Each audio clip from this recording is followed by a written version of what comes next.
I think we're live, getting things up and rolling here.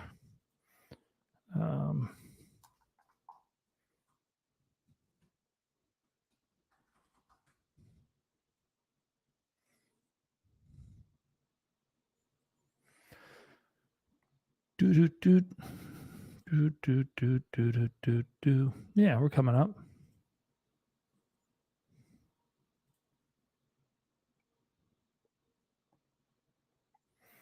What's odd is I don't see the live broadcast from right now. No, yeah, that's what I'm looking for on, we call it YouTube. There it is. It's going to feedback like crazy. Well, that's why I got mine muted. Oops. Now I got mine muted.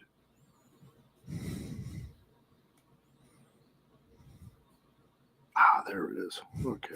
Hey, guys, we are live. Yes, we are. We are back for another exciting episode of WTF 2A and SecureIt. So I'm just going through a few things here on my computer.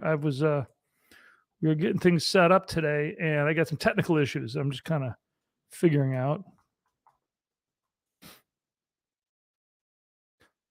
A minute. So, guys, we are live as always. Never hesitate to ask a question. Unless we're recorded. Yeah, unless we don't want to answer it, of course.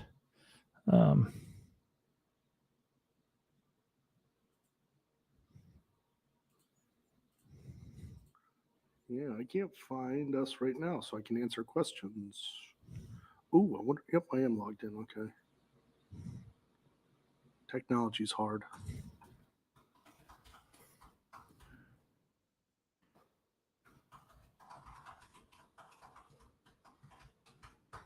All right. Boom.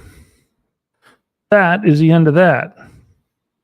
My technology is not working well. My computer's moving slow, and that's problematic if we're not streaming well. So guys, it's been a few weeks. The world's been spinning like crazy, and I've been holding on. So I've been traveling a lot, shooting segments for Agents of Change, which airs in 2 weeks. Our first episode. Is it 2 weeks? I thought it was a little bit sooner. Or is it 2 weeks? It's the 30th. Last Thursday in June is the first episode. I'll be out in Minnesota in 2 weeks again for additional shooting. But I was down in Texas and did a bunch of work down there, and then we were in Minnesota. And where else did I don't remember where. I was a blur. And then last week I was out in London for a week with my family. My son lives there. He's going to school at King's College, and spent a week in the city, drinking beer, eating pub food, buying jaunty hats and tweed jackets. That's what you're doing when you're in London. So we did that, and we smoked some Cuban cigars because that's what you do there as well. Hey, Tom, wondering if you are the same Tom Kubnik who lived in Camarillo, California. Dave Wallace, it is me. I was actually thinking about you the other day. Seriously, Dave, I was thinking about you the other day. I was looking at a Toyota Land Cruiser, and I believe your son rolled yours, if I recall. I think that was a story I got from Brian or Wade or one of those guys.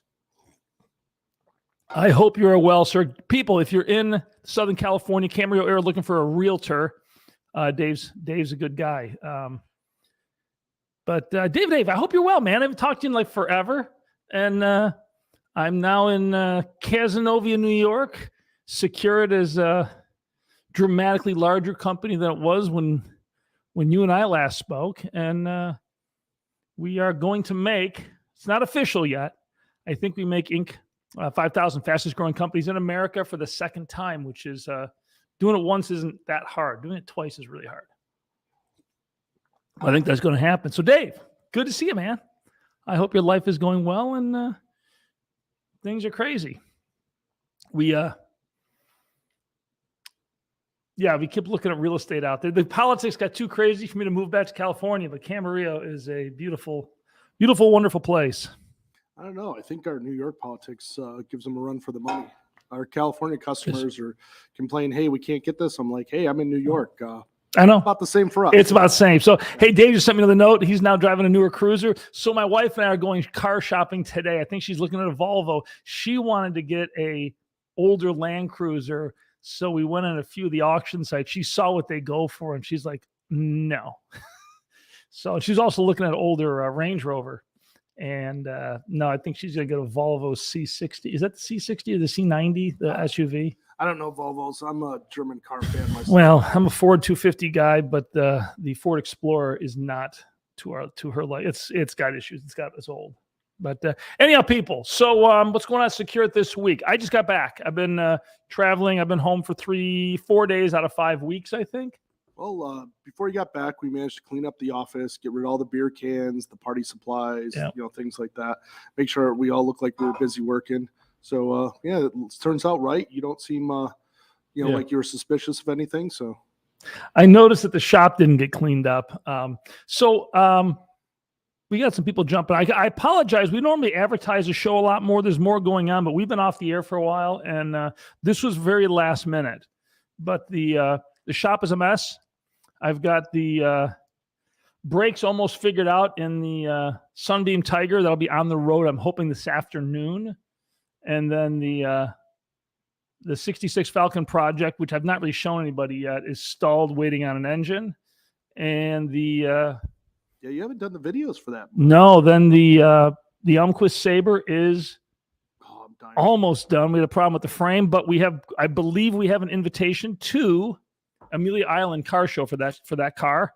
And where's that one at? Florida? That's in Florida. And then next year, Bonneville, August 2023, Class J land speed record in the SecureIt Fastbox. It is a 56 Elmquist Sabre powered by a Suzuki GSX 750 motor, turbocharged, running nitromethane. You have 420 horsepower out of a car that weighs, I'm not sure it weighs over 800 pounds. It's a tiny little missile. Well, the body, one person can pick up. Oh yeah, one person easily picks up the body. Because of the size of the roll cage, we're probably over 1,000 pounds. You want some weight in the car. We're actually carrying water. The cooling system is water and ballast because there's not much traction. Our top speed will be limited by traction, not by horsepower, most likely. Mm-hmm. So we're running basically funny car front tires on all four wheels. And I'll have plenty of cameras running. I'll be piloting that car, hopefully, for a new Class J speed record. So now, how's the other one going? You had to get another engine for the street car. We built a new motor for it, and it's in assembly. It's being assembled right now, and that car, I'm hoping to go pick it up in about 2 weeks, 2-3 weeks. They'll have it up here. That is a 56 Elmquist Sabre. If you Google Elmquist Sabre, you'll see pictures probably of my car sitting in a field in Tennessee where I found it. There's only 4 of them on the road. They're not super valuable by any means. They're just really rare, and they're kind of cool. Yeah, they're really cool. I was pleasantly surprised when you finally dug that thing out of the corner and got it going. So yeah, because I think I busted on you for 2 or 3 years saying that thing would never move. It sat in the shop for several years. I did some work on it and realized it was way over my head. I'll stick with my the Vet runs good. I'm driving a 68 Corvette right now, and that's going good. So, guys, we're talking about cars, but actually, there's a lot going on. I'm throwing the big camera today. It's interesting. There's a lot of things happening 2A wise. I don't think there's a lot of Democrats that use all this crap about guns to say we get guns off the street, ban. I don't think they've got the support. Everything I've read now showing more and more people are jumping behind the Second Amendment. The whole defund police, the whole let's be soft on crime has a lot of people, a lot of liberal people in cities buying their first guns. We saw that last year. And I don't think that, there's some short-sighted support, but well, they don't. The problem is that I see is a lot of the laws are being written for people that don't know firearms. Mm-hmm. New York is actually proposing to ban any magazine over 10 rounds, which they already did, and they want to make it so there's no clause where if you had the they're not grandfathered in, which they already did. So they're banning something they already banned already. So Again, they're just trying to score political points with the far left, in my opinion. But as I spoke to several people, because there's a big uptick in gun sales, and I had somebody make a comment like, "Ooh, that's scary." I said, "Well, wait a minute. If I go out and buy 3 rifles, does that make you less safe? No. My guns are all secured. They're locked. They're stored. They're proper. If I go out and get the training, and I do spend some time and effort on training, and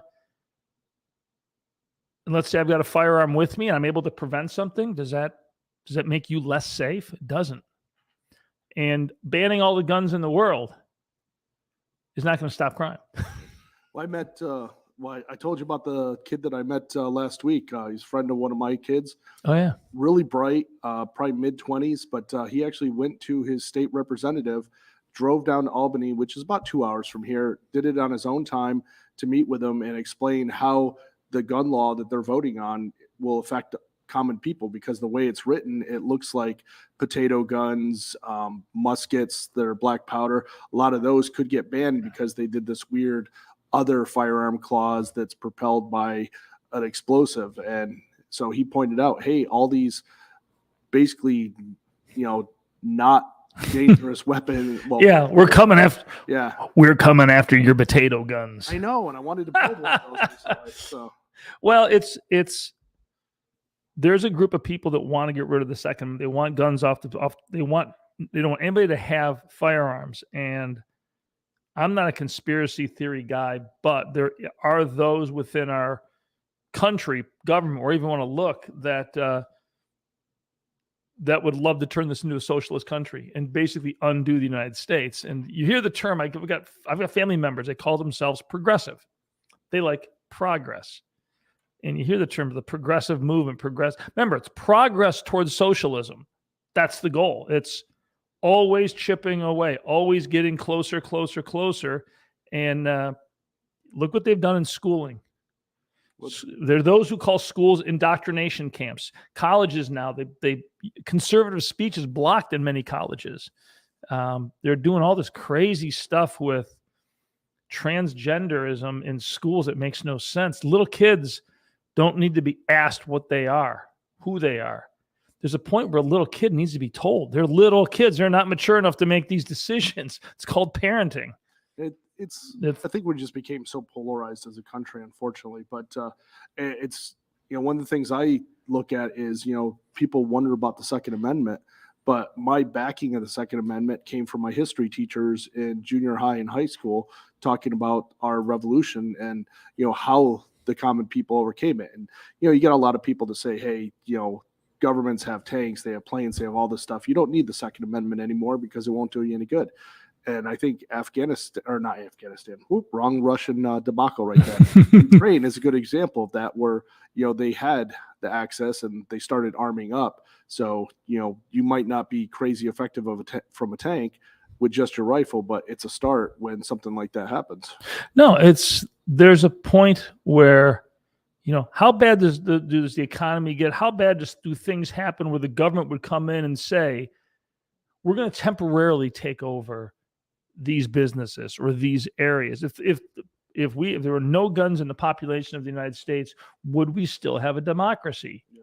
When you look at between Civil War, World Wars, how many points were there where the government could have come in and said, we need to do this. We need to make these changes. We're going to temporarily take control of this stuff. And,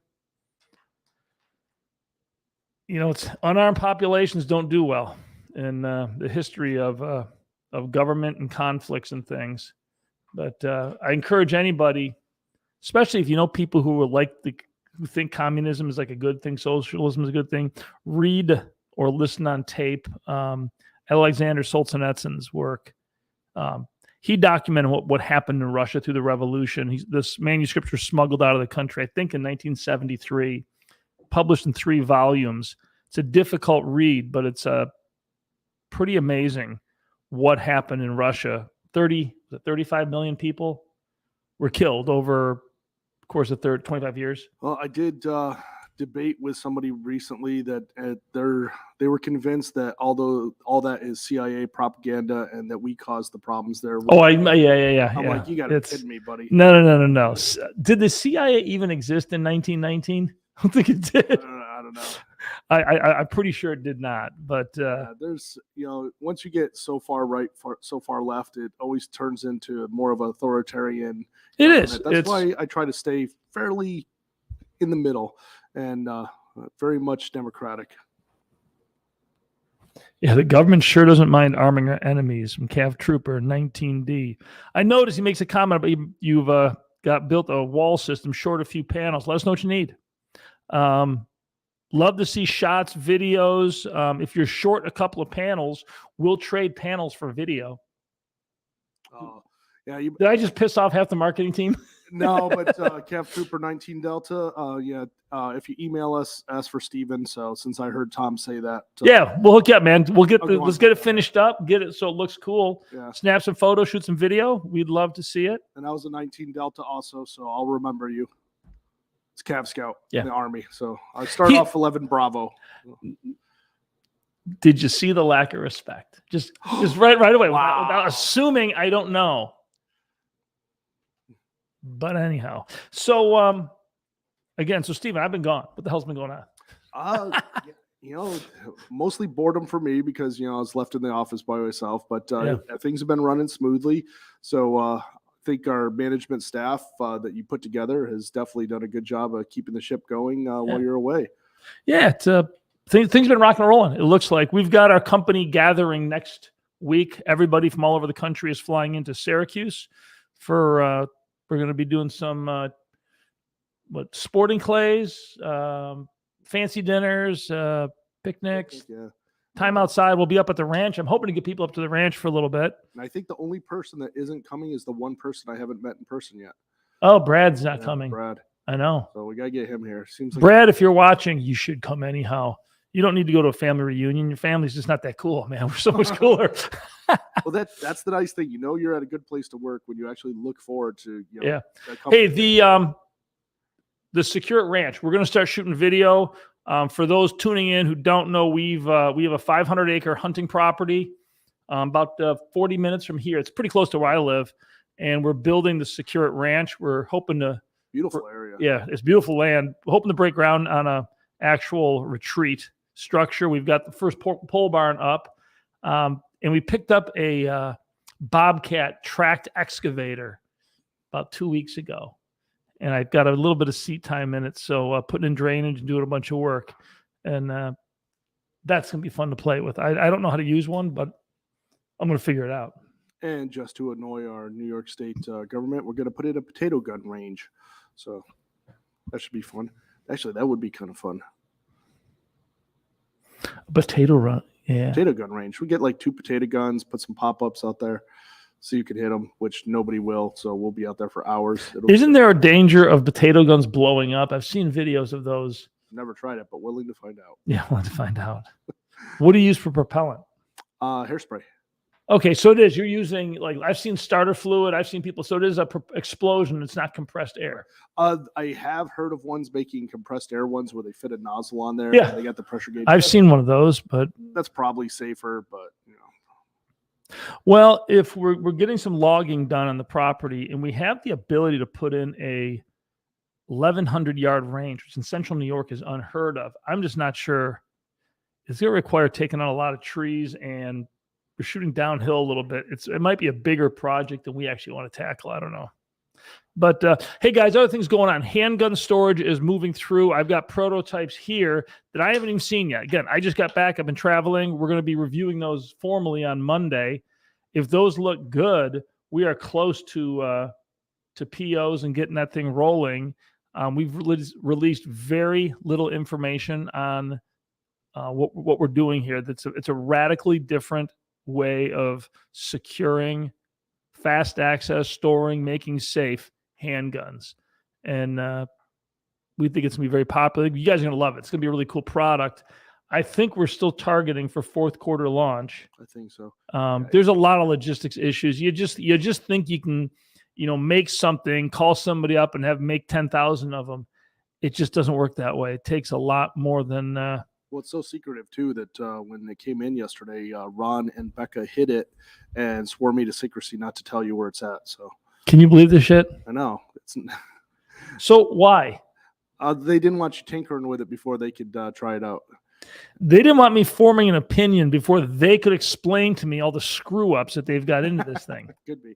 Ron's watching right now. We have an Astro guy says he needs more panels for his flamethrower. I like where he's going. I'm intrigued. So, all right. Is it a real flamethrower or is it the propane torch street heater? I don't know. Astro guy, give us some details. Yeah, send us a video. We want to see it. Yeah, send it to support@secureittactical.com and just put attention, Steven.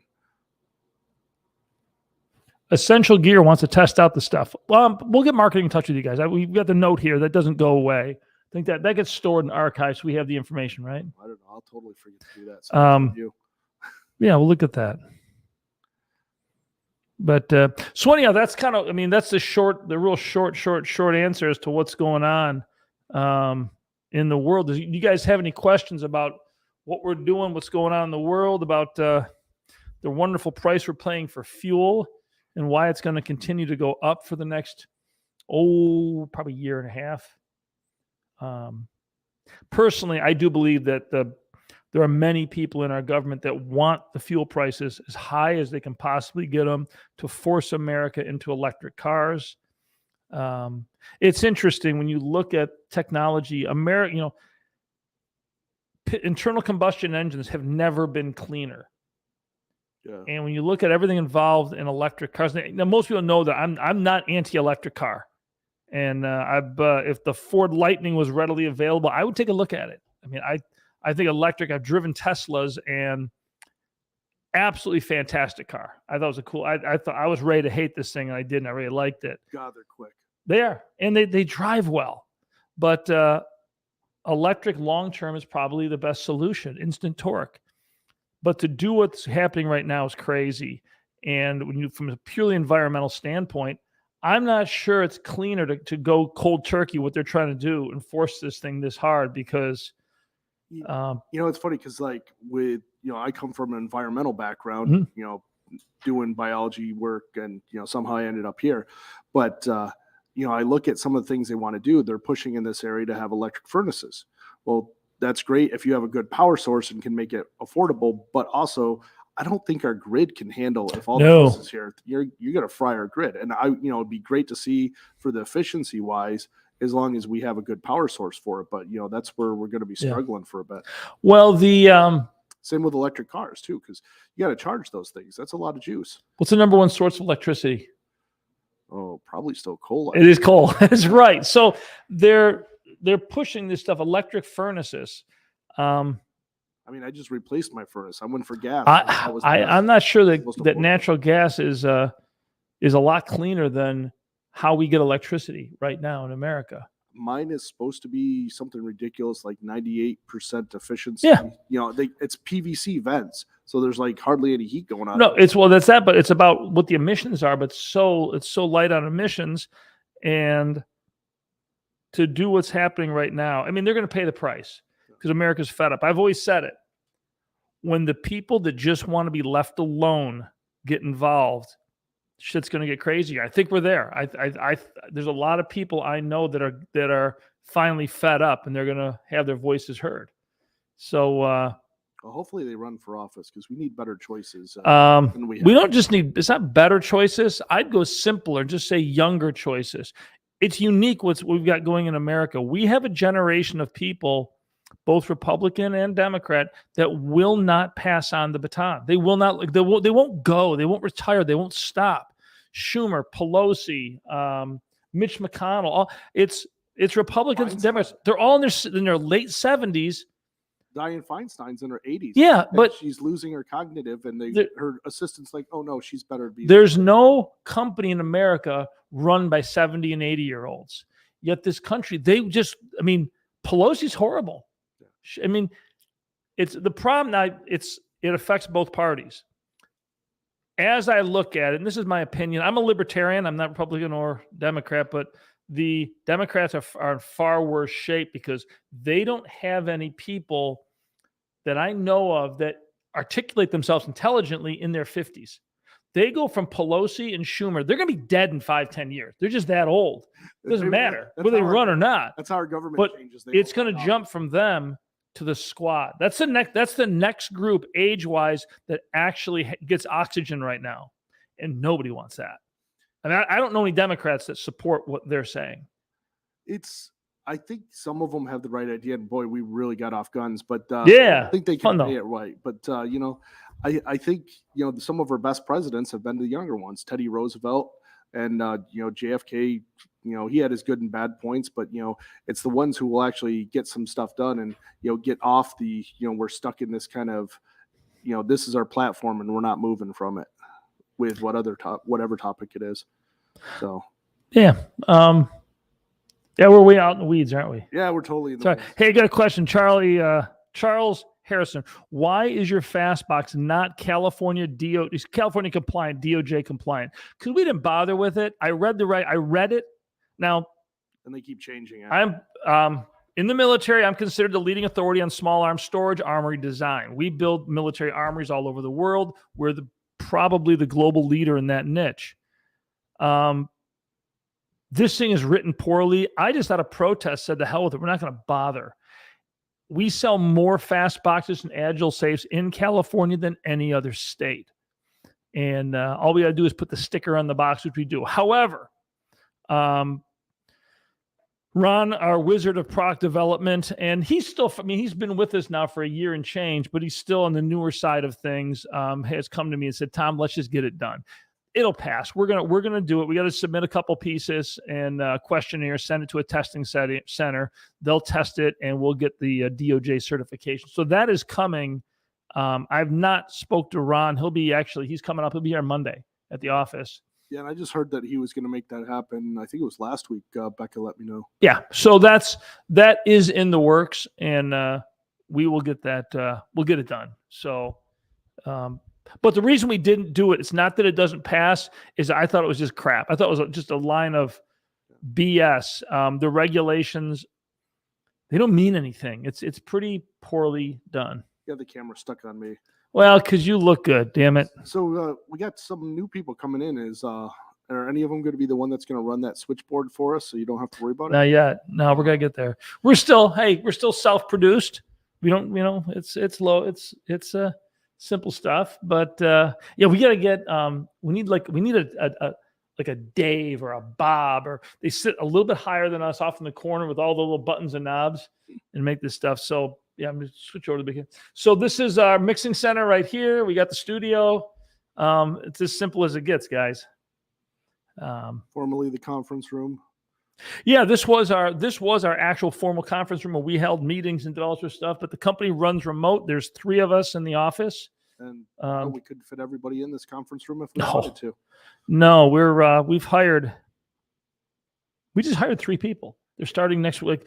I think we've hired 6 or 8 people in the last 6 weeks, 8 weeks, something like that. We're going to be about 5 or 6 times as many people as when I got hired. Yeah, we're growing fast. If people are looking for jobs, looking for things to do, at this point, I'm not sure what we're looking for. I think there's pretty specific positions that we were hiring. I keep trying to convince management to get somebody for out there, but I don't think they've brought that to you. Out where? Out in the warehouse, just to keep it clean. That's just us. We're working with a local videography firm, but we are going to be in Syracuse, probably bringing on full-time video production between doing the TV show, Agents of Change, and then all the video that we want to shoot, we should shoot. We're going to do a series on building the SecureIt ranch, which we're going to self-produce on YouTube. But that actually could be an outdoor channel type project. We got to see how that goes. It's pretty fascinating. The land is just spectacular, and with the new 5G that we've got, I believe I'm close to getting it on the property. If I can get 5G on my cell phone out there, I've got one of the new phones. We can run this whole show from out in the ranch. It's plenty of bandwidth, and that'd be kind of cool to shoot out there. So guys, if you guys are just coming in, as always, we're running live. Any questions people have about any topic related to storage or anything else, I mean, there's no question that we won't answer. Yeah, Metal Cord 117 is asking about the lights. We just got updated, and I can't remember what the answer was. I believe they're. Oh, we sold out of the We first. sold out of them, but the replacements are going to be in. Now, They are just, I believe they were. They're not in the warehouse yet. No, but the containers is. It's there. I saw the note from Jing today. Yeah, we should have read it better. I believe it's about a week away from when we're going to start shipping them away. But, anybody in logistics or operations, if that's the wrong answer, I apologize. So, yeah. So if you happen to work for SecureIt and you're in logistics, post a note. I don't think they watch the show because they're busy working. Yeah. Our ops people do stay pretty busy. They do. They do with that. I'm not sure. So we're going to have a who's who on the live show and bring different people in. Oh, we have so many people that are shy. That'll be. I know it'll be a lot of fun.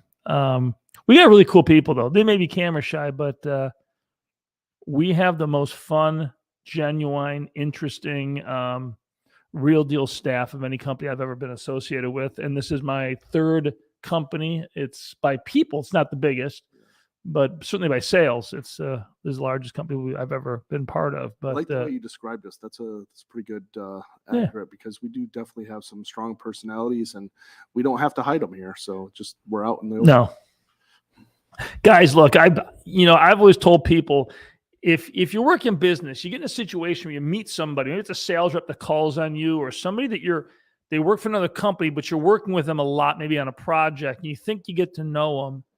And then you run into them outside of work at a party or at a nightclub or something, and they're totally different. Yeah. And you realize they put on this whole persona for work. I don't want that. And we work hard when we hire people and bring people in. I want people to be who they are. In my opinion, success is all about creativity. All things being equal, the companies that can harness creativity are the ones that are going to crush it. I got 2 notes on Teams. Ron says, "Tell Tom thanks for not giving him the finger on the podcast like you did this morning in our morning meeting." I gave Ron the finger today, didn't I? Yeah. He had to be there. It was really funny. And Jing says she responded to us in the live chat. Oh, I see her right there. Oh, is she? Okay. It'll be in stock next week. Oh, I was close. Yeah, right. You were. So, Jing, we're going to get you on the show. You need to be on the show. She's like, right now she's sitting home. She's laughing, probably beet red. And, she'll be the most animated on the show. Oh, absolutely. She's a riot. And yeah. SJ Jeep is finally back on. So I did confirm that I do know him. That's my older brother. Oh, is it really? Yeah. I wasn't sure, but I'm like, dude, you didn't slap Steven in the head hard enough. He was the nice brother. It was us, the 3 younger ones. We were the bad ones. So, yeah, he did 20 years in the Marine Corps. And our little brother just finally beat us on rank. 2 of us retired as E6s, 1 Marine Corps, 1 Army National Guard, and our little brother made E7 in the Air National Guard. Damn. So there you go. We got 1 more brother who's an E5 in the Army National Guard. Crazy. Hey, we got look at Rick from Lakewood Munitions in PA. I don't know Lakewood. I used to live in Lakewood, Colorado. There you go. Hey, if you do ammo, can you ship to New York State? Is it legal to ship to New York State? To ship ammo in New York State anymore? That has changed so much. I heard it is now because they gave up. Yeah, for whatever. But a lot of companies don't do it. They just don't want to hassle. Yeah, I don't even know for sure. Because I mean, we can buy ammo. Just for me, we got the armory here at the office. I've got my house. I actually have to drive a ways to get to like Bass Pro or something. For me, it's an hour out of my way and an hour and a half home. Yeah, I think everything for us is about an hour because we're dead between 2 Bass Pros. Yeah.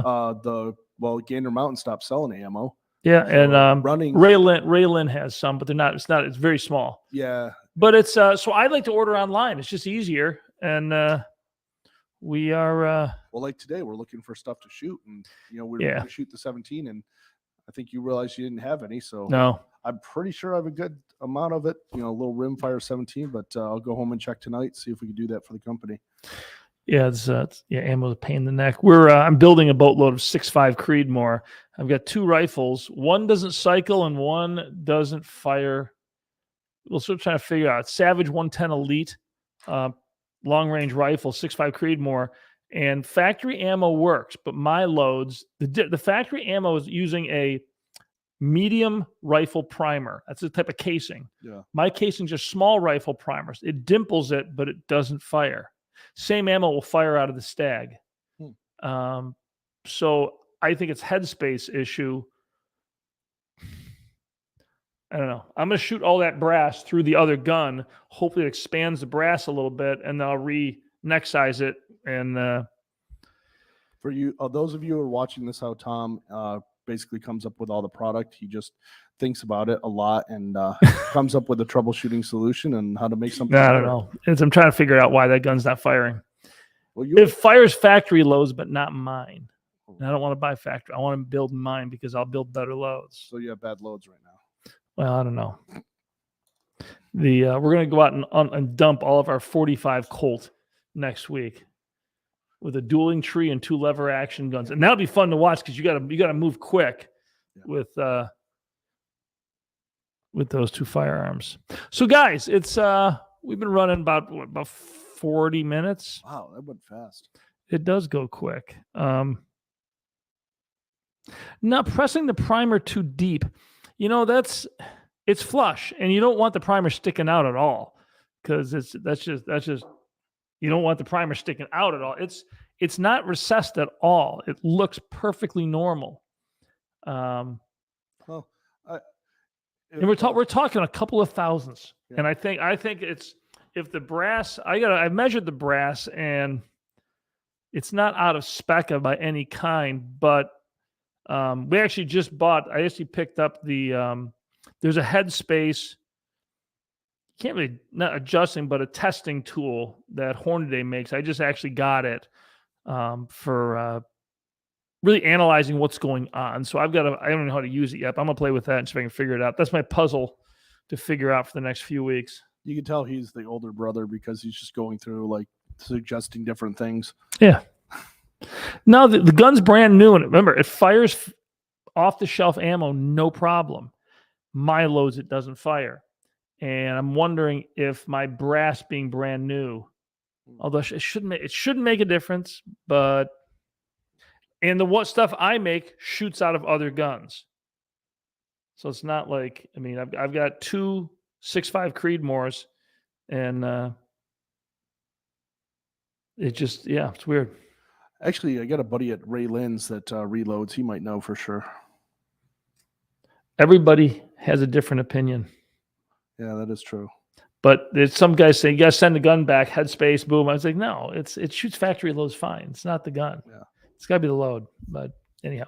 So what else do we have to cover today? I'm still on. Let's see. We covered the light. 3 hours, 4 hours sleep. There's no real update on the pistol pegs.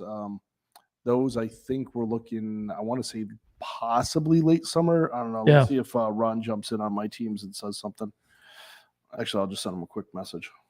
But hey, guys, I'll tell you what. We do firearm storage. Everybody knows that. There's other companies that make decent storage. We're not the only ones. We think we're the best. But best thing we can do for Second Amendment right now is make sure everybody's got their guns secured. I talked to a group of people a while back about firearm safety, and I use the example of the Newtown shooting. Was it Lanza, the kid up in New England that took out the school? No. I don't know. He walked into the mom's house, picked up her rifle, shot her in the chest with it twice, and killed her. And then he went to the school and killed all those kids. If the mom had her guns properly secured. Now there's no chance, there's no guarantee that prevents it, but he walks in and he can't just shoot her. If she possibly could identify that he's blown a fuse, she could do something. She's buying some time to do some sort of intervention to stop this. When you look at crazy shootings, when you look at some of the things that happen, so many of them, there's a chain of events, and anywhere along the way, that link can be broken. And another example I like to give is you get the people that they're in their 60s, kids are gone, nobody's around, it's just them, and they've got maybe a safe with guns, but they've got guns sitting next to the bed in the closet, not secured. Like we don't have kids, we don't have grandkids. And why do we don't have to worry about it? So the scenario that I always like to talk about is take a couple like that and their neighbors, maybe down the street, have a couple of kids, and husband falls, hits his head hard, unconscious. Ambulance shows up. He's got a brain bleed. Wife's like, shoot, things are going crazy. Hey, and the older couple's like, hey, we can watch the kids. Go with the ambulance, get to the hospital. She goes, he's got him in the hospital, ends up pretty serious. He's got a brain surgery. She's there. They've got the kids in their house. Wasn't planned on. They didn't plan on it. They didn't know it was going to happen, but they're being good neighbors. And they've got two kids, let's say they're 5 and 7 years old, who are kind of freaked out, but kind of not sure what's going on. And after a couple of days, bored out of their minds maybe, and they've got unlocked, unsecured firearms in their home. And the kids are, goofing around, looking, or just kind of exploring, come across a gun. Boom, you could have a tragedy. I'm unaware of that happening. It's kind of the story. I could say that was very specific. It's not, but it's kind of how I think about these things. And you'd look back at that and say, how could you have prevented it? Well, if the guns were secured, it's prevented. But you could also look at it and say, what are the odds of that actually happening? It's 1 in 5 million. But when you look at tragedies with firearms, it is 1 in 5. It's, the numbers we're looking at it's the obscure, weird things. And if just simply locking every gun in America shuts down a lot of this, let's just do it. Well, I get, and some people may disagree with me on this, but I get customers that ask, can this rifle fit in one of your gun storages, locked and loaded? I have customers talk about locked and loaded. Sure. I'm like, I don't keep anything locked and loaded. I don't even keep ammo in the gun. Again, I don't use it for home defense that much, but if I did, it would be the magazine in, but not chambered, because it only takes you a fraction of a second to chamber that. So why leave it in a dangerous status? Well, I'll tell you. I'm not getting into a quick draw contest at my No. But Fastbox AR-15 racked, ready to roll, unsafe, because it's silent. It makes no noise. Yeah, it's drop safe. And I wouldn't do it with a shotgun. It's a shotgun that, to my knowledge, like a Mossberg 500, is not drop safe. I don't know, but my thing is, if some little tweaker's breaking into your house, and an M4, well, not M4, but an AR makes a decent amount of noise, and so does a shotgun when it's racked. That also is a big signal to get the F out of my house, so you event shooting the person. Now, possibly, but I would, is behind my bed, assuming there's no kids in the house, me and the wife, behind the bed, between me and the door, I've got a light, a surefire light, it's off. Yeah. I'm on the gun, pointed at the door. I am in control of the space. I also am in control of whether it escalates or not. Yeah. Nobody knows. Nobody knows I'm there. Wife's in the bathroom calling 911. And if somebody comes through the door, I can light them up, and I choose the level of engagement. I make that noise. I rack the gun. Everybody in the house knows there's a gun. Now, they may run, but what if they don't? Well, I have an advantage, 20 years in the military and combat veteran. So whether they run or not, I'm safe. Oh, is that it? They better be really good. But no, it's the Fastbox is designed to hold the AR-15 racked, ready to roll. I don't flat. But even upright, it doesn't hold it well. Yeah, you need a shorter magazine. The magazine does bang a little bit, laying under bed. But I see no problem with if you got an Agile in your kitchen. Well, I had one customer that had a whole his Answer 12 was full, and they were all locked and loaded. And I don't know why you do that. Yeah, like one. Yeah, one. I mean, if you got two people, 2 rifles. Yeah. But I wouldn't do that. And I've got a lot of guns on display in my house that I've got in my home office, and I pull the pins out of those. I don't need them for home defense. Yeah. And we do a lot. We don't do trade shows anymore. When we were doing a lot of trade shows, you have to make all guns. I'm a pain in the ass to pull the pins out, like pins full of bolts. Well, some of the shotguns are a pain in the neck. Mm-hmm. RPD. Remember, we'd have to watch a video to put that back together every year. And it turned out to be one of the easiest. Yeah, ones, but the shotguns were the worst, especially the Remington. Yeah, well, just a simple break barrel shotgun can be a pain in the ass to get the pins out. Yeah, I forgot that one. I keep all my display guns on my wall. There's no firing pins in them; they cannot be shot. And if I go to the range, I'll take them down and load them up. And then I might switch stuff around. So I've got stuff in my safe. I could put stuff up. Like if I got a bunch of guys coming over, I may put some guns up that are opera, but in general. Yeah. Most of the stuff's in-op, but I have an old shotgun that should not be. My uncle told me when I inherited it from my dad, he's like, don't shoot that thing. He's like, that thing, it's 100 years old. Plus it kicks terrible. It's just a single barrel 20 gauge or 12 gauge. So that might be my option. I might just pull the pin out of that. So, when I leave it to one of my kids, they can't shoot it. It's just going to be a wall hanger. yeah, we've got one old Knickerbocker. I believe they were sold by Sears. Yeah, that one is the side by side, and it looks good. It's a good looking. I actually am going to take it to a gunsmith. I want to hunt with that gun. I want to go bird hunting with it. I just think it's a hillbilly badass gun. Well, I do have a double barrel 12 gauge that I could use. That one's still good. It's an old one too. Anybody who hunts pheasant with a side by side, that's old school. I just think that's really cool. I was shocked when I found out that the over unders were a newer design. I always figured they were super old. Yeah. I'm just reading answers allows that. Yep. He's got mags in the guns. It's a matter of whether you rack it or not. And I don't. I keep my everything I store is, with the exception of specific defense rifles, is they're all unloaded. And I only use rifles. I'm not a handgun guy.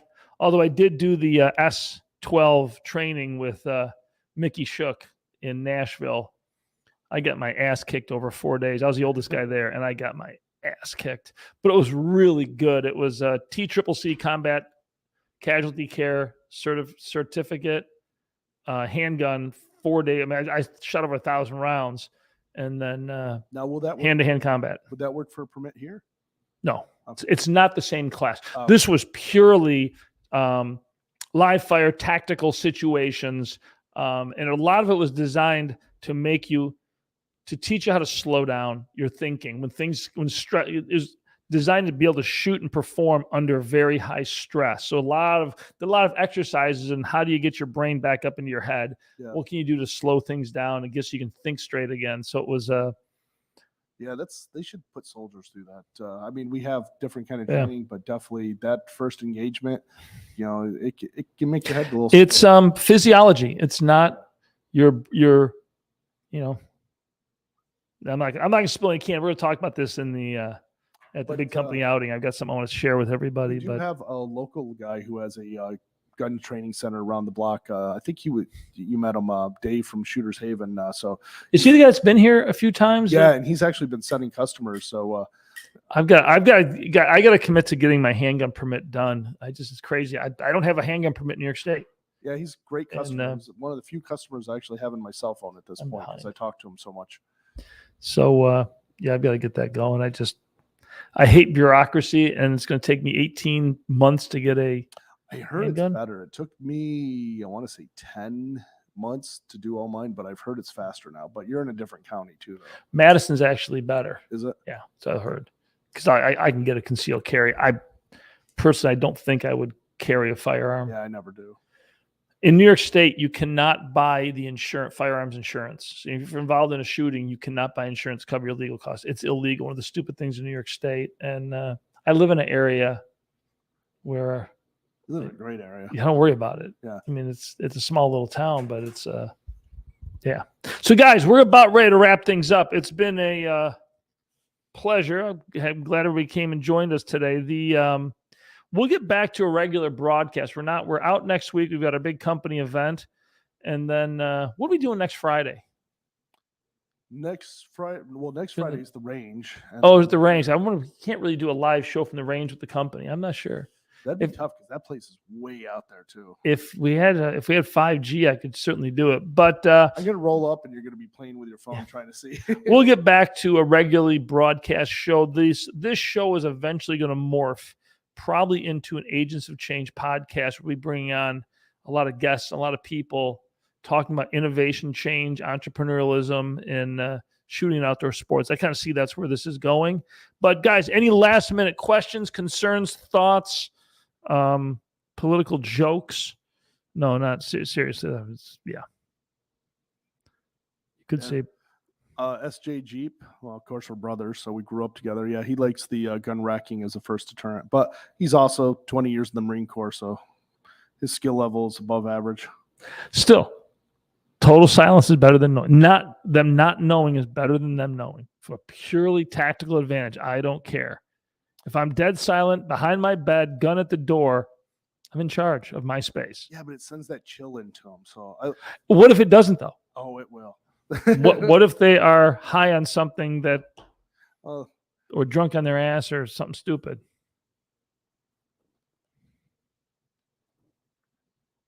any updates on all the drama around M?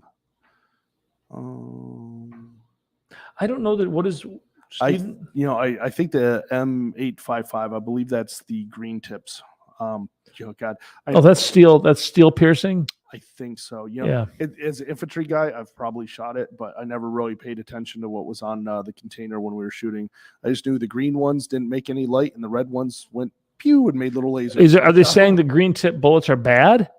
Some places are trying to ban them because they'll go through the body armor, but a heavier body armor. But most 5.56 will go through any soft body armor anyway. Again, and if you're a bad guy, intent on hurting people, there's plenty of rounds that you can go through a body armor with. Yeah.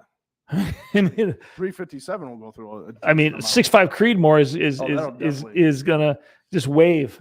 But so I mean, that's one thing when everybody freaks out about over ARs, and they call it this like dangerous killing round, and to me as a gun person, it's a varmint round, Yeah.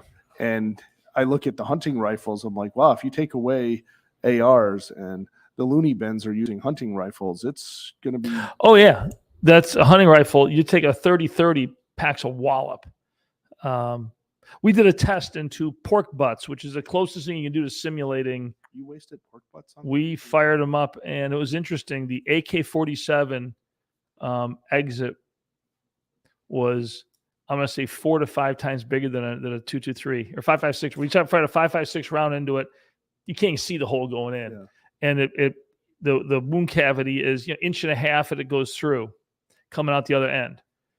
AK-47, it's that's like blowing half your leg off. Yeah, it's a pretty close range. We were shooting probably 8 feet, 10 feet. Well, I saw a comparison where they put an M16 against an AK, and then they put an M14 up against it, which fires the 7.62, and they were shooting. I believe it was coconuts, and the 5.56 hits, punches a hole in it. The AK round smashed the coconut, and a little dripped out.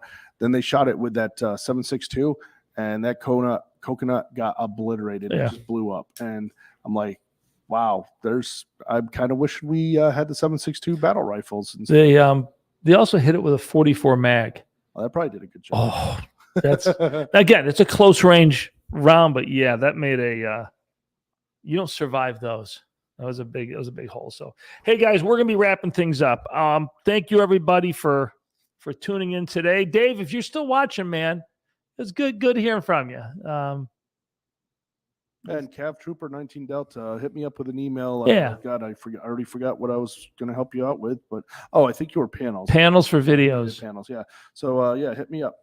All right, guys, we're gonna be wrapping things up. Thank you very much for joining. I'm not sure we're broadcasting next week. We're going to be out at the range with the whole company doing sporting clays, some next week's going to be really busy. Dueling trees. It's going to be a fun day for everybody. Just having fun, shooting guns, and then big fancy dinner and all. We're going to do that. And then after that, we should be back to semi-normal, as normal as we get, which is not particularly normal. And I want to do the research to see if we can do a broadcast or two from out at the ranch, because it's pretty cool out there. Yeah, it's probably the coolest range that at least in this area. Oh, Vernon National? Yeah. Oh, it's a premier sporting clay course. If you shoot clays, you're shooting down in ravines, so you're shooting sporting clays, actually shooting down, which is really hard to do. In my case, I'll be missing down because I can't hit those to save my life. I'm not good at that either. So I can hit most of the rabbits. Yeah. So, all right, guys, we're going to wrap things up. Thank you very much for joining us. Be safe. Be prepared. Make sure your guns are locked. Get training whenever you can. And be proactive in everything. Yeah. Training, locking things up, and voting. That's right. Make a difference. All right, guys. Thank you very much. We are signing off. Have a good weekend. Boom. And it doesn't turn off. So are we still on?